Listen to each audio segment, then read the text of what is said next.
আপনি কি জানেন, যখন কোনো ছোট বাচ্চা দুনিয়া ছেড়ে চলে যায়, তাদের সঙ্গে আসলে কি ঘটে? তাদের রূহ কবজ করেন মালাকুল মউত আজরাইল আলাইহিসসালাম। কিন্তু কোনো ভয় দিয়ে নয়, কোনো কষ্ট দিয়ে নয়, বরং মায়ের আদরের চেয়েও বেশি মমতায়। ওই নিষ্পাপ বাচ্চারা মৃত্যুর যন্ত্রণা বুঝে ওঠার আগেই রবের রহমতের ছায়ায় চলে যায়। কবরে তাদের জন্য কোনো প্রশ্ন নেই, কোনো ভয় নেই, নেই মুনকার নাকিরের জিজ্ঞাসাবাদ। তাদের রূহ সরাসরি চলে যায় জান্নাতে।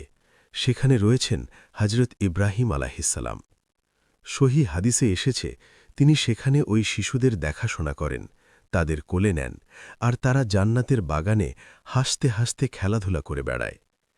যে মা বাবা আজ চোখের পানি ফেলছেন, জানুন, আপনার সন্তান হারিয়ে যায়নি। সে আছে এমন এক জায়গায় যেখানে কষ্ট নেই, ভয় নেই, শুধু শান্তি আর রহমত। হে আল্লাহ, আমাদের হৃদয়কে সান্ত্বনা দিন, আর আমাদের সন্তানদের জান্নাতুল ফিরদাউসের ফুল বানিয়ে রাখুন।